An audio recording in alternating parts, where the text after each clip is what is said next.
ইসলাম দিয়ে পৃথিবী শুরু হয়েছে, নবী দিয়ে সভ্যতা শুরু হয়েছে, ইসলাম দিয়েই পৃথিবী শেষ হবে, নবী দিয়েই সভ্যতা শেষ হবে ইনশাআল্লাহ।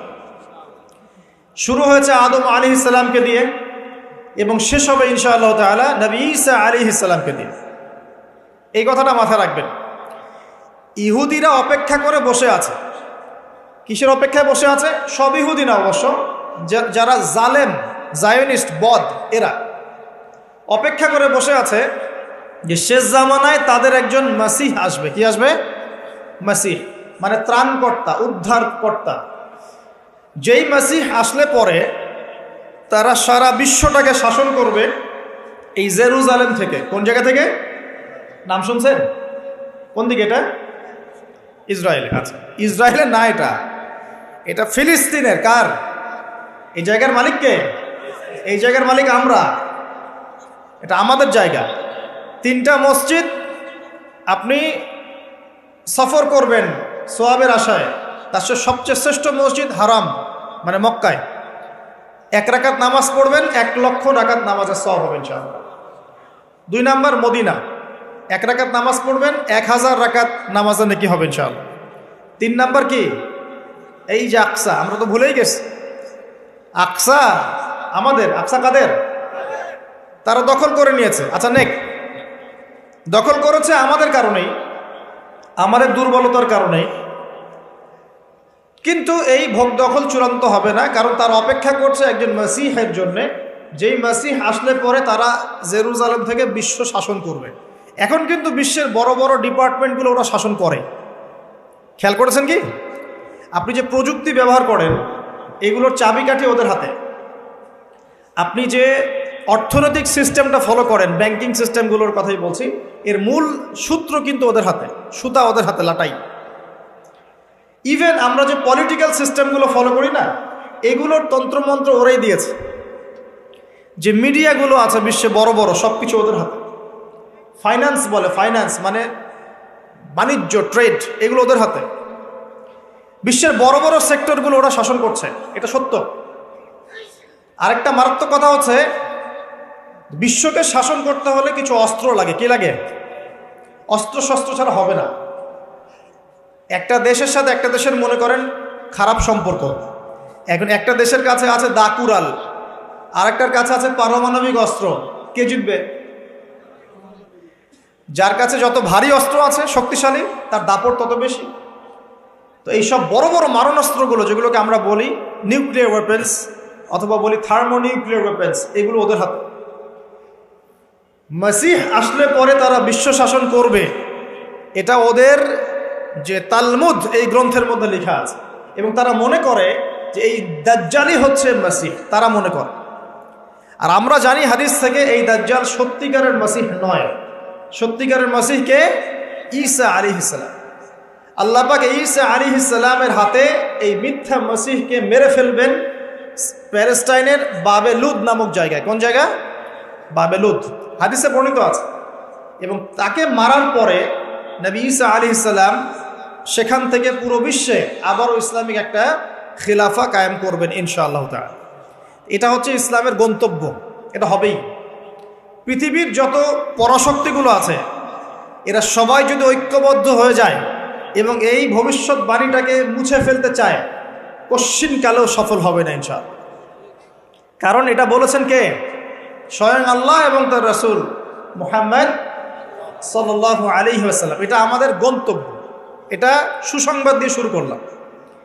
এখন আল্লাহ পাক আমাদেরকে বলছেন, হে মুমিনরা, তোমরা আল্লাহকে ভয় করো। ইমানদার কারা বোঝাতে গিয়ে হাদিসে জিবরিল আসছি। জিবরাইল আলাইহিস সালাম এসেছেন, জিজ্ঞাসা করছেন ইসলাম কাকে বলে। নবীজি বলছেন আগে কালিমা, তারপরে সালাত। তো সালাতের কথা বলতে গিয়ে ওখানে চলে গিয়েছিলাম। আমরা যদি ইসলামের বিজয় দেখতে চাই তাহলে সবাইকে 5 ওয়াক্ত নামাজ পড়তে হবে। রাজি আছেন তো? আজকে থেকে 5 ওয়াক্ত নামাজ ছাড়বেন? স্পেশালি যুবক ভাই যারা আছো, তোমাদের তারুণ্য আছে, রক্তের উদ্যম আছে, তোমরা চাইলে অনেক কিছুই করতে পারো। অনেক বার্ধক্যে উপনীত হওয়া মানুষ নামাজ পড়তে চায় কিন্তু পড়তে পারে না। তরুণদের কাছে আল্লাহ পাক সুযোগ দিয়েছেন।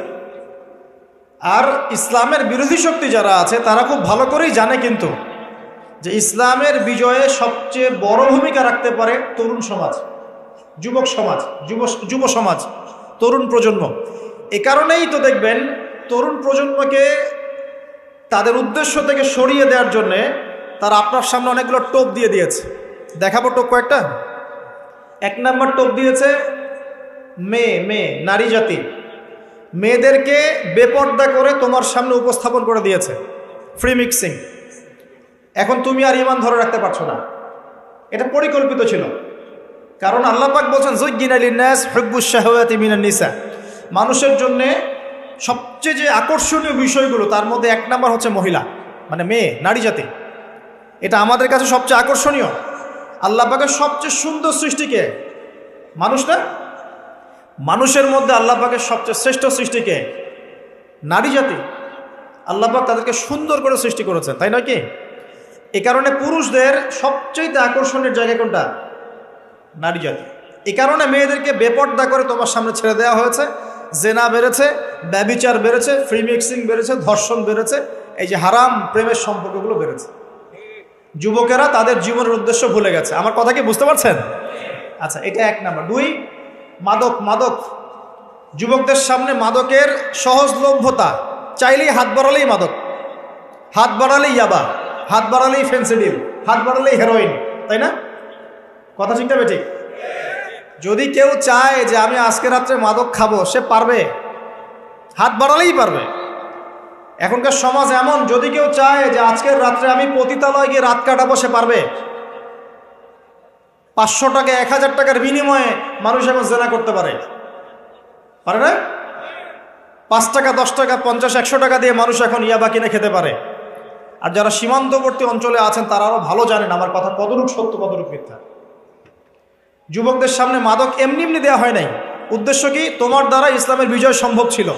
মাদক সেবন করাই তোমাকে সরায় দিয়েছে ওই রাস্তা থেকে। কথা বুঝতে পারছো? খুব সতর্ক। 3 নম্বর, জুয়া। তোমার সামনে জুয়া দিয়ে দিয়েছে। জুয়া, ফুটবল বিশ্বকাপ হইলে জুয়া, IPL হইলে জুয়া, BPL হইলে জুয়া, ফুটবল ফিফা হইলে জুয়া। জুয়া খেলে না মানুষ। আর যে যুব সমাজ তাদের জীবনের উদ্দেশ্য জানে না, তাদের পক্ষেই সম্ভব এইসব মেসি, আর্জেন্টিনা, ব্রাজিল এইসব নিয়ে ব্যস্ত থাকে। যারা নিজেদের জীবনের উদ্দেশ্য জানে তাদের জন্য কোশ্চিনকালেও এখানে সময় নষ্ট করা সম্ভব না। দুনিয়ার জীবনটা কি খেলতামাশা? দুনিয়ার জীবনটা কি খেলতামাশার জন্যে? আল্লাহ পাক যে হায়াতটা দিয়েছেন, ধরেন 50, 60 বা 100 বছর, এই হায়াতটা কে দিয়েছেন? এই সময়টার মালিক কে?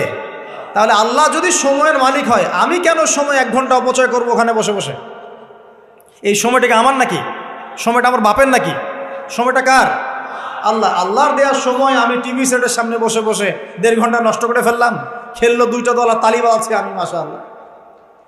কালকে দেখলাম কক্সবাজার থেকে আসার সময় রাস্তা ব্লক, পুরা একটা দল জিতেছে, পুরো রাস্তা ব্লক, হাঁটা যাচ্ছে না, মিছিল, পাগলের মতো মানুষ মোটরসাইকেলে ছুটছে, গাড়ি নিয়ে ছুটছে, সিগারেট খাচ্ছে, আরও যে কি খাচ্ছে, মেয়ে নিয়ে ঘুরছে আর একটা পতাকা নিয়ে ঘুরছে। যে দেশের পতাকা নিয়ে ঘুরছে ওই দেশ জানেও না মনে হয় যে এই দেশে এই আমার সাপোর্টার আছে। হ্যাঁ, আর খেয়াল করে দেখবেন এই আয়োজনগুলো এখন করানো হচ্ছে মুসলিম দেশগুলোকে দিয়ে। মানে মুসলমানদের অবস্থা দেখলে এখন মনে হচ্ছে সুবহানাল্লাহ, যে হারাম একটা কাজকে জায়েজ করার যে কত তরিকা বের হয়েছে। এখন একটা মুসলিম কান্ট্রি জিতেছে, মানে ভাবখানা এমন যে এই জেতার ফলে আমরা ইসলামী খেলাফত কায়েম করে ফেলেছি। এখানে ভাবখানা এমন যে কুফফারদের সাথে মনে হয় যুদ্ধ জিহাদ করে বিশ্বের বুকে ইসলাম কায়েম করে ফেলেছে। ভাবখানা এমন। এই স্টেডিয়ামগুলো করতে কত কোটি বিলিয়ন ডলার খরচ করতে হয়েছে। কত শ্রমিক যে এই স্টেডিয়ামগুলো বানাতে মারা গেছে তোমরা জানোই না। কি হচ্ছে এখানে? পশ্চিমারা আসছে, এনজয় করছে, খেলাধুলা হচ্ছে। বিষয়টা কি জানেন? আমাদেরকে এই খেলাধুলার অহেতুক কাজে ব্যস্ত করে দিয়ে ওরা ওদের এজেন্ডা বাস্তবায়ন করছে। দেখবেন যখন রমজান মাস আসে তখন দেখবেন মুসলিম কান্ট্রির উপর নির্যাতন বাড়ে। যখন বড় বড় ইভেন্ট হয়, ওয়ার্ল্ড কাপ, এইটা সেটা, দেখবেন ভিতরে ভিতরে মুসলিম কান্ট্রির উপর নির্যাতন বাড়তে থাকে, মানুষ একদিকে তাকায় থাকে আর একদিকে উদ্দেশ্য সাধন করতে থাকে। বুঝাচ্ছি বিষয়টা। আপনার 5টা বাচ্চা আছে মনে করেন, খুব জ্বালায়, কান্নাকাটি করে, হইচই করে, আর আপনি মোবাইল ফোনটা বের করে দিয়ে বলেছেন, বাবা বস, তোরা 5 জন মিলে একটা কার্টুন দেখ, আমি একটু কাজটা করি। দিয়ে দিলেন, ও কার্টুন দেখছে চুপচাপ, কেউ কোনো ডিস্টার্ব নাই আর। বুঝতে পারছেন? আর এই যে বাচ্চাগুলো কার্টুন দেখছে না, এগুলো হচ্ছে আমরা এখন। আর ওই যে কাজ করছে বাপ, এটা হচ্ছে ওরা, পশ্চিমারা। আমার কথা কি বুঝতে পারেন? আচ্ছা, আমি সহজ করার চেষ্টা করছি। প্রিয় যুবক ভাইরা, মেয়ে তো উন্মুক্ত করে দিয়েছেই, মাদক তো দিয়েছেই, জুয়া দিয়েছে, অহেতুক এসব খেলতামাশা দিয়েছে তোমার সামনে, তোমার সময় কেড়ে নেওয়ার জন্য, তোমার হায়াত কেড়ে নেওয়ার জন্য। তোমার মূল্যবান হায়াত, যে হায়াতটাকে তুমি আল্লাহর পথে দাওয়াতের কাজে ব্যয় করবা, দিন চর্চার কাজে ব্যয় করবা, আল্লাহর ইবাদতের কাজে ব্যয় করবা, আমর বিল মারুফ নাহি আনিল মুনকারের কাজ করবা, এই সময়টা ওরা কেড়ে নিয়েছে তোমার কাছ থেকে। বুঝতে পারছো না তুমি? আবার নেশা দিয়ে তোমার ভিতরটা নষ্ট করে ফেলেছে, জেনা দিয়ে তোমার অন্তরের নূর নষ্ট করে দিয়েছে, ফ্রি মিক্সিং দিয়ে জেনা এবং তোমার যে পবিত্রতা, চারিত্রিক পবিত্রতা নষ্ট করে দিয়েছে। আরও দিয়েছে পর্নোগ্রাফি। বেশিরভাগ যুব সমাজ এখন বাসায় গিয়ে রাতের বেলা পর্ন দেখে। দেখা যায় সারাদিন ভালো কাজ করে, বাসায় গিয়ে রাতের বেলা পর্ন দেখে। পর্নোগ্রাফি দেখে না বা দেখে নাই কখনো, এমন একটা ছেলে খুঁজে পাওয়া যাবে না। আর যখন আপনি এগুলোতে অভ্যস্ত হয়ে যাবেন, তখন শরীর খারাপ হয়ে যাবে, মন ভালো থাকবে না, আপনি একাকী গোপন পাপ করবেন, শরীর দুর্বল হয়ে পড়বে। একটা মেয়ের দিকে আপনি সম্মানের চোখে তাকাতে পারবেন না, মনে হবে মেয়ে মানেই মনে হয় ভোগের বস্তু। পর্ণে আসক্ত যারা, তারা কোনো কাজে শান্তি পায় না, অস্থির। এমনকি তারা যদি বিয়ে শাদীও করে, তবু বৈবাহিক জীবনে সুখী হতে পারে না। কেন জানেন? নিজের শক্তি ক্ষমতাগুলো আগেই নষ্ট করে ফেলেছে। এবং অনেকগুলো মেয়ে যখন আপনি দেখবেন নগ্ন, তখন আপনার স্ত্রীকে আপনার কাছে সুন্দর মনে হবে না, মনে হবে এই মেয়ের চেয়ে মনে হয় ওই মেয়েটা সুন্দর, এর চেয়ে মনে হয় ওইটা সুন্দর। আর মেয়ের প্রতি সম্মান তো থাকবেই না, মেয়েকে মনে হবে একটা ভোগের বস্তু। যত বেশি পর্নোগ্রাফি বেড়েছে, তত ধর্ষণ বেড়েছে। দেখেছেন? পর্ন যত বেড়েছে, ধর্ষণ তত বেড়েছে। এমনকি ছোট ছোট বাচ্চারা পর্যন্ত রেহাই পাচ্ছে না। দেখেন না, ছোট ছোট বাচ্চা, 5 বছর 10 বছরের বাচ্চারা, মেয়ে বাচ্চাদের কথা বলছি, এদেরকেও ধর্ষণ করা হচ্ছে। যাদের ঘরে কন্যা সন্তান আছে, তারা খুবই এখন মানে বিপর্যয়ের মধ্যে আছেন আপনারা, আমরা। কারণ সমাজটা তো নষ্ট হয়ে যাচ্ছে। আপনার মেয়েকে কতদিন ঘরে রাখবেন? বাইরে তো পাঠাতেই হবে। বাইরে পাঠালে দেখবেন মেয়ের সম্মান নাই, পর্দা নাই, মেয়েকে জোর করে ধর্ষণ করা হচ্ছে। বাসে, ট্রেনে, অটোতে, অমুকে তমুকে, ট্রাকে মেয়েকে ধর্ষণ করা হচ্ছে। আর প্রত্যেক ধর্ষকের তো আর ইসলামিকভাবে বিচার হচ্ছে না, হচ্ছে? যদি একটা এলাকায় ধর্ষণ হতো আর ধর্ষককে জনসমক্ষে ডেকে ফাঁসি দেওয়া হতো না, তাহলে দেখতেন যে ওই এলাকায় ধর্ষণ বাড়তো না, কমে যেত। যদি একটা এলাকার চোরদেরকে জনসমক্ষে নিয়ে এসে হাত কেটে ফেলা হতো, তাহলে বুঝতেন চুরি কাকে বল। ভয়ে চুরি করতে পারতো না মানুষ। আর ভাগ্য ভালো যে এই নিয়মগুলো এখন নাই। কেন ভাগ্য ভালো বললাম? ভাগ্য ভালো কেন বললাম? কারণ এই নিয়ম যদি এই মুহূর্তে চালু করা হয়, এই মুহূর্তে যে এখন এই সেকেন্ডের মধ্যে চালু করা হয়, তাহলে অনেক বড় বড় রাঘব বোয়াল যারা আছে ওদের হাত থাকবে না। কথা বুঝতে পারছেন না? কেউ চুরি করে সিসকা চোর বলি আমরা, না কি বলেন আপনারা? ছিচকা চোর বলেন। কেউ আছে চুরি করে, পুকুর চুরি করে। সিসকা চোরকে ধরতে পারলে রাস্তাঘাটে কি মাইটটা দেওয়া হয়, তাই না? মনে হয় যে নিজের শক্তি খাটানোর একটাই জায়গা চোর পিটানো। মসজিদে যদি মসজিদে যদি একটা চোর ধরা পড়ে, কি মাইটটা মারে, খুঁটির সাথে বেঁধে একদম জুতা স্যান্ডেল দিয়ে। আর সামনে যে পুকুর চুরি করে বসে আছে, কিছুই করতে পারতেছে। কি কথা মিথ্যা কথা বলছে? যদি একটা মুসলিম রাষ্ট্রের মধ্যে দুর্নীতি না থাকতো না, মুসলিম রাষ্ট্র বিশ্বকে নেতৃত্ব দিত ইনশাআল্লাহ। যদি কোনো মুসলিম রাষ্ট্রের মধ্যে দুর্নীতিটা না থাকতো না, তাহলে দেখতেন ওই রাষ্ট্র অবশ্যই বিশ্বকে নেতৃত্ব দিত ইনশাআল্লাহ। এমন অনেক অমুসলিম রাষ্ট্র আছে যেগুলো অমুসলিম হওয়া সত্ত্বেও ওদের মধ্যে কোনো দুর্নীতি নাই, জানেন? আল্লাহ পাক আমাদের সবাইকে পরিপূর্ণ মুসলমান হওয়ার তৌফিক দান করুন। দেখেন আল্লাহ পাক বলেছেন উদখুলু ফিস-সিলমি কাফা, তোমরা পরিপূর্ণরূপে ইসলামে প্রবেশ করো। এখন আমি যদি নামাজও পড়ি, আবার ঘুষও খাই, এদিকে রোজাও রাখি, আবার সুদও খাই, আবার এদিকে আমি হজমরাও করি, অন্যের সম্পদ আত্মসাৎ করি, মাপে কমও দেই, মজুদদারি করি ইত্যাদি, আমি কি পরিপূর্ণ মুসলিম? আমি কি উদখুলু ফিস-সিলমি কাফার উপর আমল করতে পেরেছি? আর আল্লাহ পাক এখানে বলছেন ওয়ালা তামুতুন্না ইল্লা ওয়া আনতুম মুসলিমুন, পরিপূর্ণ মুসলমান না হয়ে তোমরা মৃত্যুবরণই করিও না। করলেই সমস্যা। পরিপূর্ণ মুসলমান না হয়ে মারা গেলেই সমস্যা। কি সমস্যা? ওই যে আল্লাহ পাক বলবেন মান রব্বুক, বলবে লা আদরি, আমি তো জানি না, কারণ পরিপূর্ণ মুসলমান হয়নি তো, আল্লাহর সাথে শিরিক করেছে। আল্লাহ পাক বলবেন মা দীনুক, বলবে লা আদরি, আমি জানি না। মা দীনুক উত্তর কেমন করে দিতে পারবে? ইসলামের কিছু অংশ মানে, কিছু অংশ মানে না। ইসলামের কিছু অংশ মানে, নামাজ, রোজা, হজ, যাকাত, তাসবিহ, তাহলিল সবই মানে, কিন্তু সুদ ছাড়তে হবে, ঘুষ ছাড়তে হবে, জেনা করা যাবে না, মদ খাওয়া যাবে না, দুর্নীতি করা যাবে না, মানে না। তাহলে মা দীনুক কি উত্তর দিবে? মান নবিয়ুক, কে নবী? উত্তর কিভাবে সম্ভব? নবীর সুন্নতি তো নাই গায়ের উপরে, চেহারায় নাই, কাপড়ে নাই, চলাফেরায় নাই, ওঠা বসায় নাই, ইবাদতে থাকলেও অর্থনীতির মধ্যে নাই, অর্থনীতির মধ্যে থাকলেও সংস্কৃতির মধ্যে নাই, সংস্কৃতিতে থাকলেও সমাজে নাই। তো নবীর সুন্নত কি খালি ঘরে তসবিহ টেপার মধ্যেই? মানে আমরা খালি সুবহানাল্লাহ সুবহানাল্লাহ পড়বো এটাই সুন্নত, দাড়ি ছেড়ে দিব এটাই খালি সুন্নত, টাকনোর উপরে কাপড় পরবো এটাই কি খালি সুন্নত? সমাজের মধ্যে সুন্নত নাই, অর্থনীতির মধ্যে সুন্নত নাই, ব্যবসা বাণিজ্যের সুন্নত নাই, চাকরি বাকরিতে সুন্নত নাই, পরিবারের সুন্নত নাই, সংস্কৃতির মধ্যে সুন্নত নাই। আর রাষ্ট্রের কথা বললাম না, ওটা বাদ দেন, ওটা এই যুগে সম্ভব না। ইল্লা মাশা আল্লাহ, যদি আল্লাহ পাক না চান।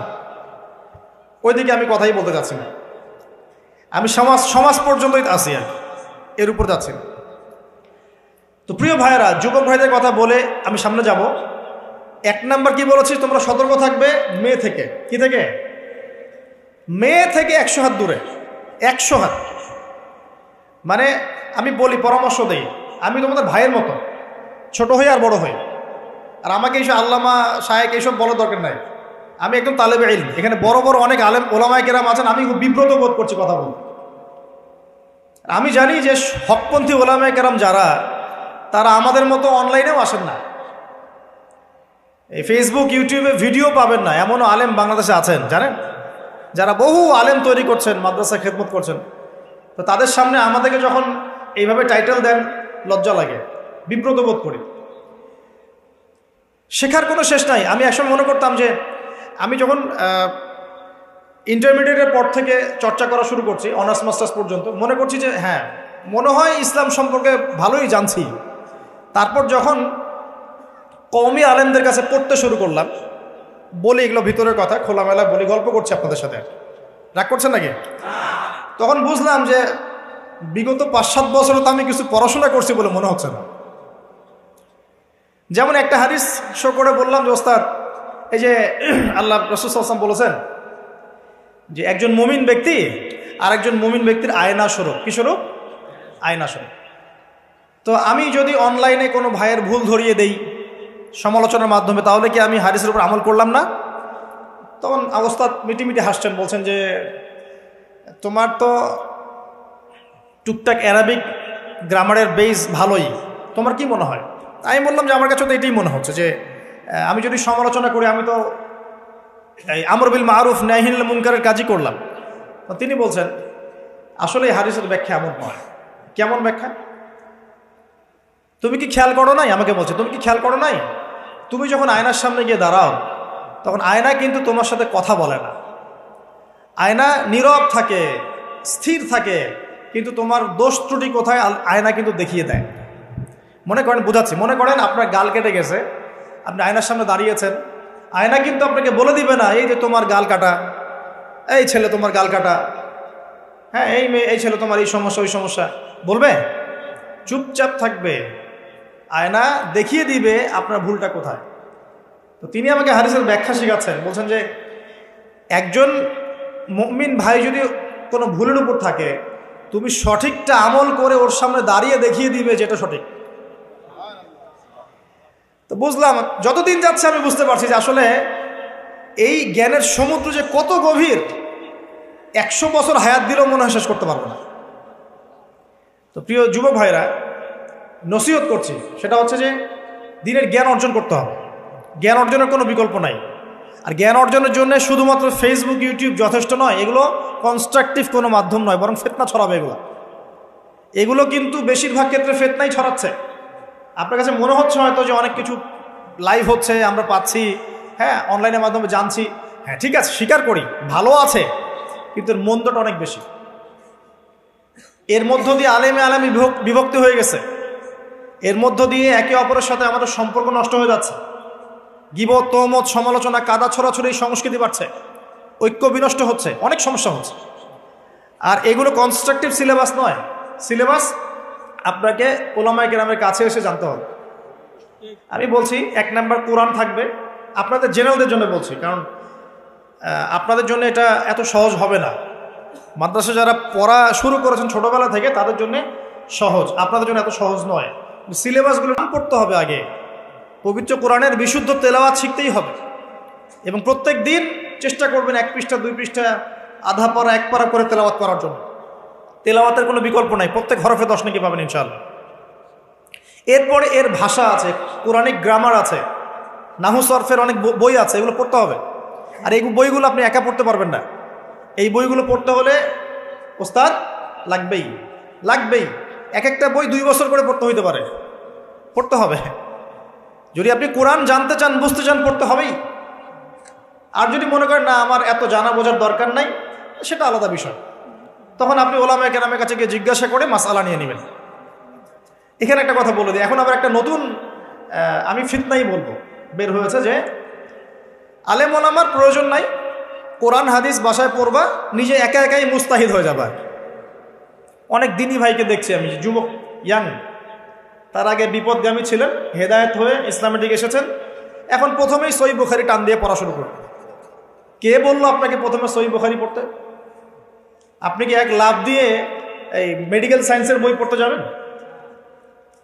এত কঠিন বই আগে কেন? এই বইগুলো পড়তে ওলামায়ে কেরামের 15-20 বছর সময় লাগে। 15-20 বছর সময় লাগে। 15 বছর বেশি বলে ফেলছে মনে হয়। আমাদের মতো হলে 20 বছর লাগবে। কঠিন বই আগে না, আগে সহজ বইগুলো পড়তে হতো।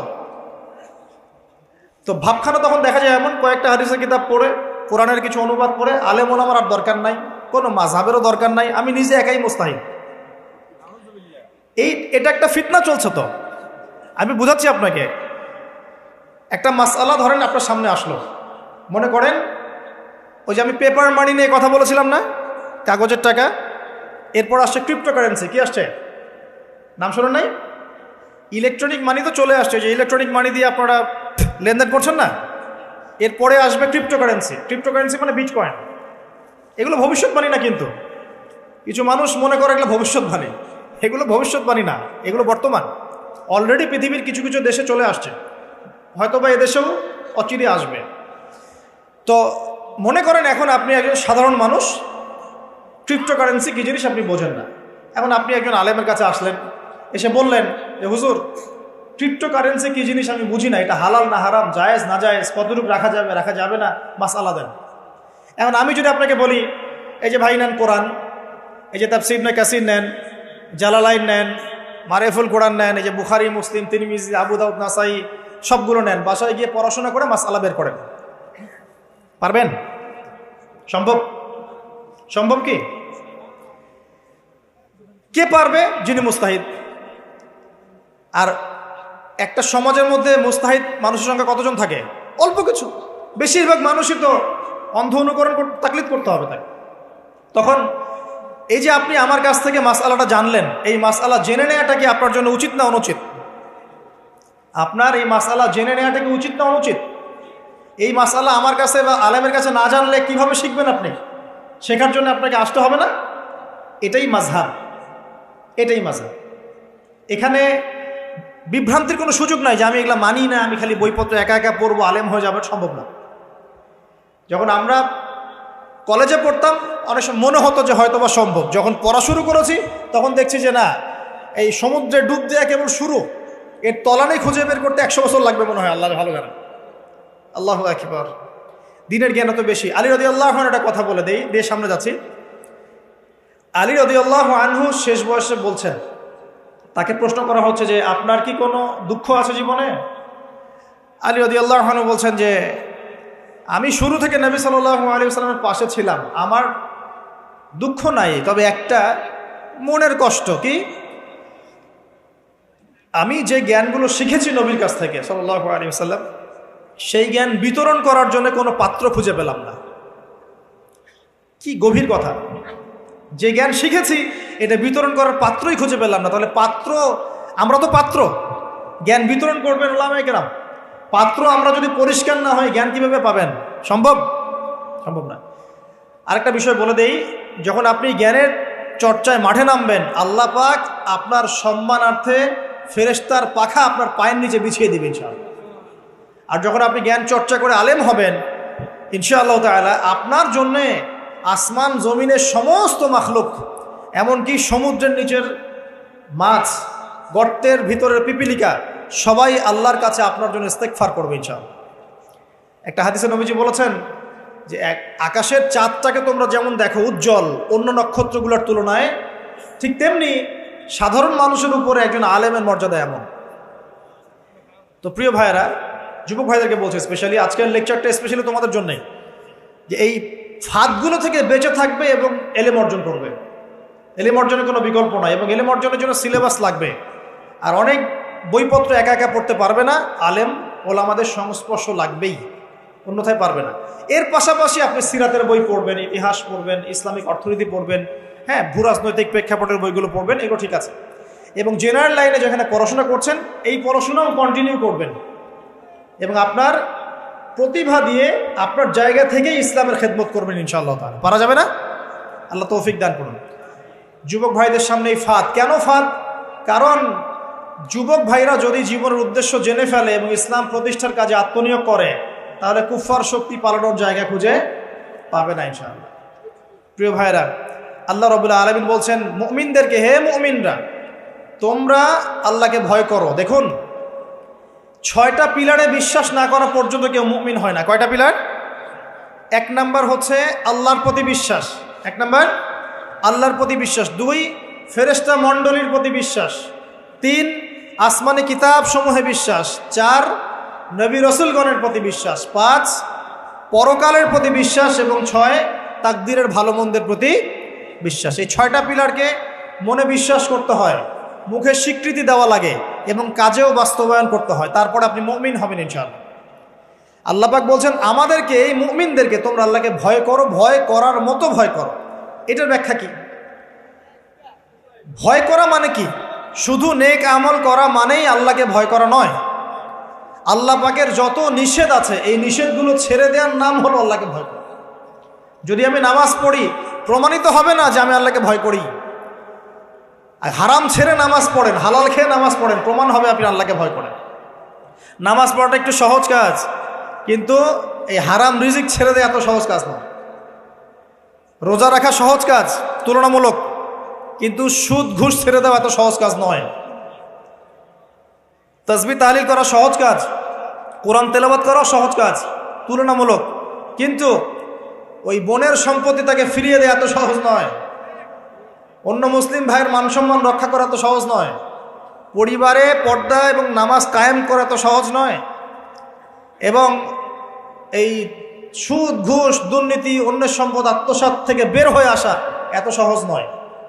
তাকওয়া মানে কি? পরিপূর্ণরূপে ইসলামে প্রবেশ করা, আল্লাহ পাকের যাবতীয় হুকুম আহকাম মেনে চলা, আদেশও এবং নিষেধ। আল্লাহ পাক বলছেন শেষে, ওয়ালা তামুতুন্না ইল্লা ওয়া আনতুম মুসলিমুন। একজন নবীর কথা খালি বলবো, বিশৃঙ্খলা করেন না, একটু ধৈর্যের সাথে বসেন। আমরা খুব লম্বা আলোচনা করবো না, একটু বসেন, শেষ করে দিচ্ছি আস্তে আস্তে। আর যদি কারো কোনো প্রশ্ন থেকে থাকে, এভাবে চিরকুট আকারে আমাদের এখানে দিতে পারেন ইনশাআল্লাহ। মুসলিম না হয়ে মৃত্যুবরণ করো না। আল্লাহ পাকের কালাম পবিত্র কোরআনের মধ্যে সূরা হজ নাম একটা সূরা আছে। এখানে আল্লাহ পাক সূরা হজের মধ্যে ইব্রাহিম আলাইহিস সালামের কথা বলছেন যে হুয়া সাম্মাকুমুল মুসলিমিন। ইব্রাহিম আলাইহিস সালাম সেই নবী যিনি তোমাদের নাম মুসলিম দিয়েছেন। কি দিয়েছেন? মুসলিম। আচ্ছা, ইব্রাহিম আলাইহিস সালামের 2টা ঘটনা বলবো খালি, আমি আপনাকে ইসলাম দেখাচ্ছি কি জিনিস। দেখুন, তার স্ত্রীকে আল্লাহ পাক বলছেন রেখে আসো, হাজেরা আলাইহিস সালামকে রেখে আসো মক্কার কাবা ঘরের কাছে, যেখানে কোনো মানুষ নাই, কোনো খাবার পানি কিচ্ছু নাই, সাথে ছোট সন্তান ইসমাইল। দেখেন, রেখে আসার সময় কিন্তু ইব্রাহিম আলাইহিস সালাম আল্লাহকে বলেন নাই যে আল্লাহ আমি আমার স্ত্রী সন্তানকে ওখানে কেন রেখে আসবো, এর পিছনে যুক্তি কি, এর পিছনে বিজ্ঞান কি, এর পিছনে দর্শন কি জিজ্ঞেস করেছিলেন? আল্লাহ পাক বলেছেন সামি'না আতা'না। সন্তান বড় হয়েছে, আল্লাহ পাক বলছেন তাকে জবাই করতে হবে। তিনি সন্তানকে গিয়ে বলছেন ইয়া বুনাইয়া ইন্নী আরা ফিল মানামি আন্নী আসবাহুক, আমি স্বপ্নে দেখছি তোমাকে জবাই করছি, ফানজুর মাযা তারা, তোমার কি রায় আমাকে বলো। সন্তান বলছে এবার ইয়া আবাতি, হে আমার আব্বা, ইফআল মা তু'মার, আপনাকে যে আদেশ করা হয়েছে সে আদেশ আপনি পালন করেন। সাতাজিদুনি ইনশাআল্লাহু মিনাস সাবিরিন, ইনশাআল্লাহ আপনি আমাকে ধৈর্যশীল পাবেন। কে বলছে এটা? ইসমাইল। ইসমাইলের মধ্যে কি এখনকার তরুণদের জন্য আদর্শ নাই? যে বয়সে ইসমাইল আলাইহিস সালাম বলছেন আব্বা আমাকে জবাই করে দেন, কোনো সমস্যা নাই, ইনশাআল্লাহ আপনি আমাকে ধৈর্যশীল পাবেন, ওই বয়সের আমাদের তরুণ প্রজন্ম, টিকটক প্রজন্ম, ওই বয়সে আমাদের তরুণ প্রজন্ম যে কিশোর গ্যাংয়ে যোগ দিয়েছে, জেনা করেছে, মাদক খাচ্ছে, জুয়া খেলছে, এই যে জার্সি গাইতে ঘুরে বেড়াচ্ছে। দেখেন, এই ওয়াজে আসার সময় দেখলাম যে কিছু ছেলে দাঁড়িয়ে আছে ওখানে, কি হচ্ছে ওখানে দাঁড়ায়, বক্তা এখন আসে নাই, সিগারেটের প্যাকেট থেকে সিগারেট বের করে টান দিচ্ছে ওখানে। বক্তা তো এখন আসেন, টান দিয়ে যায়, তারপর বসে। মাদক বলতে কি বোঝো তোমরা? খালি গাঁজা, ইয়াবা, ফেন্সিডিলি মাদক? সিগারেটটা মাদক না? এই জর্দা খাই, এটা কি মাদক না? এগুলো মাদকের মধ্যে পড়ে, এগুলো ফ্যাশন হয়ে গেছে এখন। আল্লাহ পাক তোমাদেরকে এগুলো থেকে হেফাজত করুন। আমি দেখেন, ইসমাইল বলছেন হে আমার আব্বা আমাকে আপনি জবাই করে দেন, যদি আল্লাহ আদেশ করে থাকেন, আমাকে ধৈর্যশীল পাবেন ইনশাআল্লাহ। মা বোনদের জন্য বলছে এখানে একটা কথা দেখুন, প্রিয় মা বোনরা ভালো করে শুনুন। দেখুন, ইসমাইল আলাইহিস সালামকে কিন্তু তার বাবা বড় করেন নাই। ইসমাইল আলাইহিস সালাম বড় হয়েছেন মক্কায় তার মায়ের কাছে, হাজরা আলাইহিস সালামের কাছে। আর ইব্রাহিম আলাইহিস সালাম থাকতেন সিরিয়ায়, শামে, তার আরেক স্ত্রী সারা আলাইহিস সালামের সাথে তিনি যাওয়া আসা করতেন। আর তখনকার যাওয়া আসা এত সহজ ছিল না, তখন কোনো মোটর যান ছিল না। তো দেখুন, যেমন মা তেমন সন্তান। কেমন মা? হাজরা আলাইহিস সালামকে বলা হচ্ছে যে তোমাকে এখানে রেখে যেতে আল্লাহ আদেশ করেছেন। তো হাজরা আলাইহিস সালাম বলছেন এখানে তো কোনো পানিও নাই, কোনো খাবারও নাই, আপনি এখানে আমাদেরকে একা ফেলে যাচ্ছেন। ইব্রাহিম আলাইহিস সালাম বলছেন আল্লাহর আদেশ, কিছু করার নাই। এখন হাজরা আলাইহিস সালাম বলছেন আচ্ছা যদি আল্লাহ আদেশ করে থাকেন তাহলে ইনশাআল্লাহ আল্লাহ আমাদের হেফাজত করবেন, আল্লাহর প্রতি আমি পূর্ণ তাওয়াক্কুল করলাম। কে বলছেন? হাজরা। এই হাজরা আলাইহিস সালামের দেখেন, এখানে তো কোনো খাবারই নাই, পানিও নাই, এক মশক পানি, একটু খাবার, দ্রুতই শেষ হয়ে গেল। শেষ হওয়ার পর তিনি ছোটাছুটি করছেন, suffer Marwah, suffer Marwah, suffer Marwah, কোথাও যদি একটু পানি পাওয়া যায়। কি তাওয়াক্কুল আল্লাহর প্রতি, ছোটাছুটি করছেন। বাচ্চা ইসমাইল কান্নাকাটি করছে। মায়ের এই ছোটাছুটি আল্লাহর কাছে এত পছন্দ হয়েছে, যতদিন হজ থাকবে এই হাজরা আলাইহিস সালামের স্মৃতির সাথে জড়িত এই সাই থাকবে। এবং এই ঘটনা আল্লাহর কাছে এত পছন্দ হয়ে গেল যে আল্লাহ পাক জিবরাইল আলাইহিস সালামকে পাঠিয়ে জামজাম কূপের পানি বের করে দিলেন, যেই কূপের পানি জীবনে কখনো শেষ হয় না, পানি খেলে খিদাও লাগে না। চিন্তা করে দেখেন, গ্যালন গ্যালন পানি যাচ্ছে, গ্যালনের পর গ্যালন জামজাম থেকে প্রত্যেক দিন। এমনকি মদিনায় গেলেও আপনি জামজামের পানি পাবেন, মসজিদে কুবায় গেলেও জামজামের পানি পাবেন। আর পৃথিবীর বিভিন্ন জায়গায় তো আমরা নিয়ে আসছি, শেষ হয়েছে? পানির স্তর 1 ইঞ্চি পর্যন্ত নিচে নেমে নেমেছে। দেখেন, আল্লাহর প্রতি যখন মানুষ পূর্ণ তাওয়াক্কুল করে তখন আল্লাহর মারেফত নেমে আসে। যখন মানুষ আল্লাহর প্রতি পূর্ণ তাওয়াক্কুল করে ফেলবে তখন আল্লাহ পাক আধ্যাত্মিকত্ব দিয়ে দিবেন। এটা কি বিজ্ঞান দিয়ে ব্যাখ্যা করা যায়?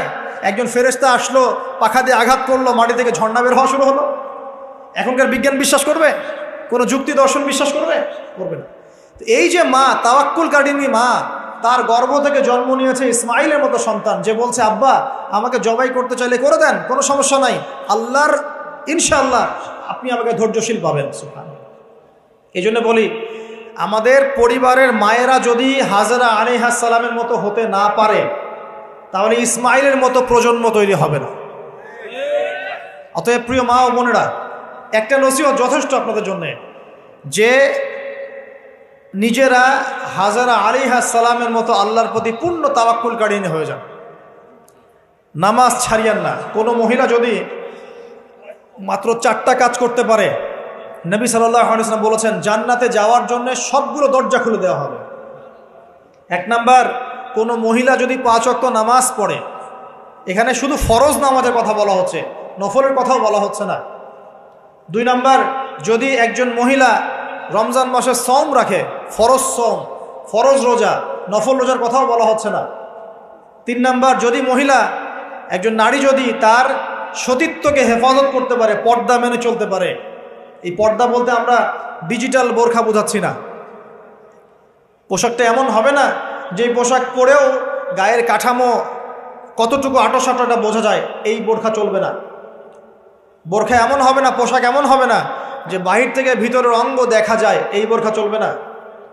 পোশাক এমন হবে না যে পোশাকটা পুরুষদের পোশাকের সাথে সাদৃশ্য আছে, গেঞ্জি টি শার্ট পরা যাবে না। পোশাকটা এমন হবে না যেই পোশাকটা অমুসলিমদের সংস্কৃতির সাথে বা ধর্মীয় কালচারের সাথে সাদৃশ্য আছে, এমন পোশাকও চলবে না। যদি কোনো নারী 3 নাম্বার তার লজ্জাস্থানের হেফাজত করতে পারে, মানে শরঈ পর্দা মেনটেন করতে পারে, আর পর্দা করে যদি কলেজে গিয়ে আর ইউনিভার্সিটিতে গিয়ে সহি প্রেমে লিপ্ত হন, তাহলেও পর্দা হবে না। কথা বোঝাতে পারছি না মনে হয়? পর্দা করেও যদি ইউনিভার্সিটিতে গিয়ে গ্রুপ স্টাডি করতে হয় গায়রে মাহরামের সাথে, এই পর্দাও চলবে না। পর্দা মানে পর্দা। পর্দা করে যে দুলা ভাইয়ের সাথে কুটুস কুটুস গল্প করা শুরু করেন, ইটিস পিটিস, চলবে না পর্দা। দেবর আর ভাবি, এখন দেখেন না, দেবর ভাবি, শালি দুলা ভাই, চাচাতো ভাই চাচাতো বোন, কোন জায়গায় সমাজ গিয়েছে জানেন? এমনও নিউজ বাংলাদেশে এসেছে, নাউজুবিল্লাহ বলতে বলতে রুচুতে বাঁধে, যে বাবা মেয়ের সাথে পর্যন্ত জেনা করে ফেলেছে। এই ঘটনা জানেন না? বাংলাদেশে একাধিক ঘটনা ঘটেছে। আস্তাগফিরুল্লাহ, ইন্না লিল্লাহি ওয়া ইন্না ইলাইহি রাজিউন। কোন যুগে আছেন চিন্তা করেন। কেউ কারো থেকে বাদ না, শিক্ষকের সাথে ছাত্রী, ছাত্রর সাথে শিক্ষিকা, বস আর কলিগ, মহিলা কলিগ বস, মহিলা বস, পুরুষ কর্মচারী, হ্যাঁ অমুক কর্মকর্তা তমুক কর্মকর্তা। মাঝখানে একটা সিসিটিভির ফুটেজ ফাঁস হয়ে গেল, দেখলেন না কি হইল? মনে আছে? ভুলে গেছেন মনে হয়। একটা টাইটেল, একটি সিসি ক্যামেরা সারা জীবনের কান্না, মনে নাই? ভুলে গেছেন আপনারা? হ্যাঁ, এই যে মনে আছে। তো কে কার থেকে বাদ? ফুফাতো ভাই, চাচাতো বোন, হ্যাঁ খালাতো বোন, খালাতো ভাই, মানে কাজিন, দেবর ভাবি, শালাদুল্লা ভাই, শালিদুল্লা ভাই, সব দেখবেন জেনা করতেছে না? পরকিয়া তো নিত্যদিনের ব্যাপার। পরকিয়া না করলে এখন পেটের ভাতই হজম হয় না। বাসায় একটা স্ত্রী আছে, বাইরে 3-4টা মেয়ের সাথে টাঙ্কি মেরে বেড়াবে, কোনো সমস্যা নাই। সমস্যা কোথায় বলি? সমস্যা হচ্ছে যদি আপনার স্ত্রী থাকে একজন নেককার বা সতীসাধী নারী থাকে, এবং তার পারমিশন নিয়ে যদি আপনি আরেকটা বিয়ে করতে যান, সমস্যা আছে। হালালভাবে বিয়ে করলে সমস্যা, বাইরে টাঙ্কি মেরে বেড়াবেন, কোনো সমস্যা নেই। বাসায় একটা স্বামী আছে, বাইরে আরও 2-4টা ছেলের সাথে ফোনে কথা বলে, কোনো সমস্যা নেই। তা আমরা এখন কি করি জানেন? আমরা জেনাকে প্রমোট করি, নগ্নতাকে প্রমোট করি, আর বিয়ে হালাল জিনিসগুলোকে আমরা ঢেকে দেই, বাধা দেই। বিয়ে করতে চান, দেখবেন বাধা পাবেন। জেনা করতে চান, বাধা পাবেন না। হ্যাঁ, বিশ্বাস করছেন না? বিয়ে করতে যে দেখেন খালি কত বাধা আসে, আর জেনা করতে চান, কোনো বাধা নেই। মদ খাইতে চান, কোনো বাধা নাই। লিগ্যাল কিছু পতিতালয় আছে আমাদের দেশে, লিগ্যাল, এবং তাদেরকে পতিতা বললেও মানুষ রাগ করে। এখন বলতে হবে যৌনকর্মী, সেক্স ওয়ার্কার। কেন? তাদের যদি এতই সম্মান দেওয়ার ইচ্ছা থাকে আমাদের, আমরা কি ওদেরকে হালাল কোনো কর্মসংস্থান দিয়ে এই পাপের পথ থেকে ফেরাতে পারি না? ঠুনকো আবেগ দেখাও মিয়া, বাইরে খালি কিছু টাকা পয়সা ইনভেস্ট করে একটা প্রজেক্ট হাতে নিয়ে এই মেয়েদেরকে, মহিলাদেরকে যদি একটা ভালো কর্মসংস্থানের ব্যবস্থা করে, ওরা কি জেনা করবে নাকি? ও তো টাকার জন্য করে, পেটের দায়ে করে। কোনো মেয়ে কি চায় নিজের ইজ্জত মানুষের কাছে বিক্রি করতে? কোনো মেয়ে চায় না। প্রিয় দিনী বোনেরা, পোশাক এই 4টা মূলনীতি মেনে চলবেন। পোশাক এমন হবে না, আটো-সাটো পোশাক চলবে না, পাতলা পোশাক চলবে না, বাইরে থেকে ভিতর দেখা যায়। পুরুষের পোশাক চলবে না, এবং অমুসলিমদের সাদৃশ্য আছে এমন পোশাক চলবে না। আপনি বাসায় কি পোশাক পরে থাকেন, আমরা এখানে তো কোনো রকম ইন্টারফেয়ার করতে যাচ্ছি না, কিন্তু বাইরে যদি গায়রে মাহরামদের সাথে বের হন, সামনে বের হন, তাহলে অবশ্যই আপনাকে এই পর্দা মেনটেন করেই আসতে হবে। এটা ইসলামিক লস। আর আল্লাহর আইন যদি আপনি না মানেন, আপনার কবর আপনার, আমার কবর আমার। ফাযাক্কির ইন্নামা আনতা মুযাক্কির, উপদেশ দাও তুমি, শুধু উপদেশ দাতা। লাস্তা আলাইহিম বিমুসাইতির, তুমি কারো প্রতি দারোগা নও, আমাদের দায়িত্ব জাস্ট প্রচার করা। বাল্লিগু আন্নী ওয়ালাউ আয়া, একটা আয়াত জানলেও খালি প্রচার করে দাও, দ্যাটস অল। ফাযাক্কির ইন নাফাআতিদ যিকরা, তুমি উপদেশ দাও যদি উপদেশ কোনো কাজে আসে। প্রিয় ভাইয়েরা, বন্ধুদের কথা বলতে এখানে এসেছিলাম। একটা মেয়ে 4টা কাজ করলে জান্নাতে চলে যাবে ইনশাআল্লাহ। 5 ওয়াক্ত নামাজ, ফরজ নামাজ, 2 রমজান মাসের সওম, 3 নাম্বার লজ্জাস্থানের হেফাজত, আর 4 নাম্বার স্বামীর আনুগত্য। স্বামীর কি দেখেন, ফ্যামিনিস্ট মেয়েরা বলবে স্বামীর দাসত্ব। দাসত্ব আনুগত্য এক জিনিস নয়, মনে থাকবে। দাসত্ব আনুগত্য এক জিনিস নয়। আনুগত্য মানে কি?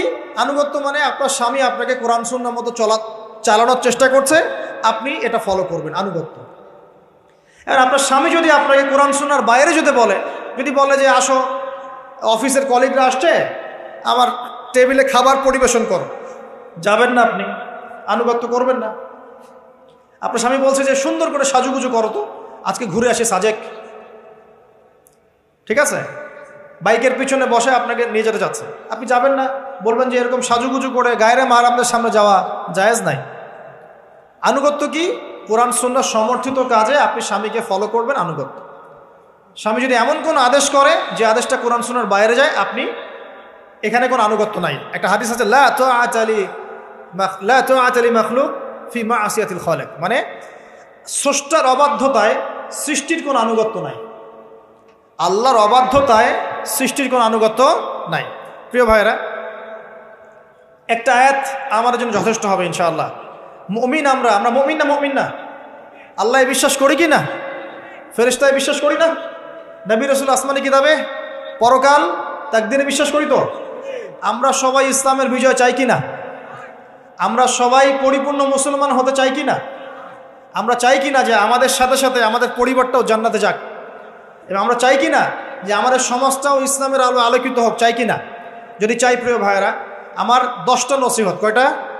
10টা। জাস্ট 10টা লাইন বলবো, আর আপনাদের ধৈর্য নষ্ট করছে না। 1, জ্ঞান অর্জনের যে কথা বলেছি, জ্ঞান শুধু অর্জন নয়, জ্ঞানের বিপ্লব ঘটাতে হবে। পারবেন ইনশাআল্লাহ?